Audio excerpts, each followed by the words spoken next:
That was one thing that we set up.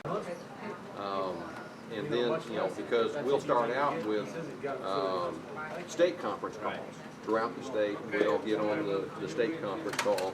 Then we'll drop that down to a regional inter-county conference call, where we can, instead of trying to get them on a cell phone, we can get on this conference they have and offering a solution. Other transport providers such as school district buses, local vans?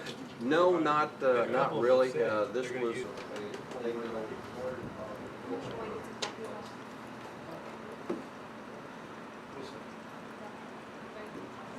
about what they saw, what they said y'all did well, where some deficiencies might be, and just a critique of how the exercise looked to them.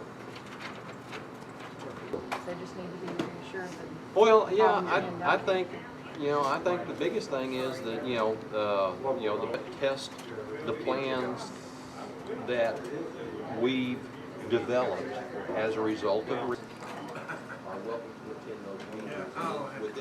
Within the regional plan, there are a number of committees. It's a lot of information. PIOs from various jurisdictions who, if not present, can have conference calls and. Okay, Chief, Dan, Montgomery County Sheriff's Office. Tell me what you got going on here today. Okay, well, this is the second day of the statewide hurricane exercise, and what we're doing is testing the plans that have been refined and developed. Let's go ahead, sir. Okay, we're in the second day of the statewide hurricane exercise, and the purpose of the exercise is to test the state's ability to function in the event of a large-scale hurricane. What we are doing within the region here in Conroe and in Montgomery County is making sure that we can identify any weaknesses that we might have in the plans that we've been refining and developing as a result of last year's Hurricane Rita. We are, part of our plan is to ensure good coordination, communication, and cooperation amongst the jurisdictions within the region, and so far it appears that that's working well during this exercise. Now, last year you had very little communication with Houston, with Harris County. You just basically just flowed all the way up and no idea really what was going on. It's pretty much straightened out this year.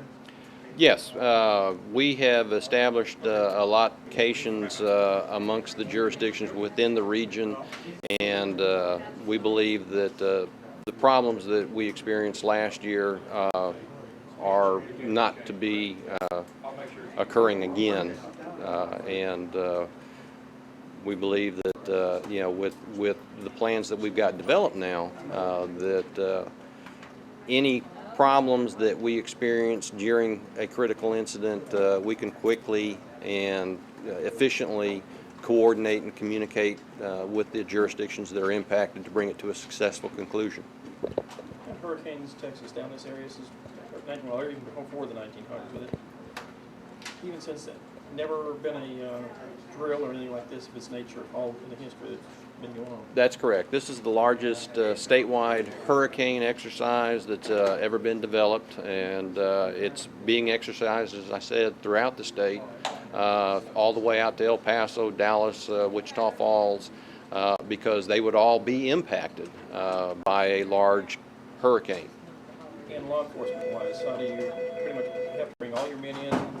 Y'all pretty much ready to have work them some overtime and everything else? Well, this is a functional exercise, and what we're doing is testing the ability of our plans to move resources and coordinate resources and manpower. We're not necessarily moving them, we're just identifying what we would need and where we would need it, and ensuring that we've covered all the bases in that regard.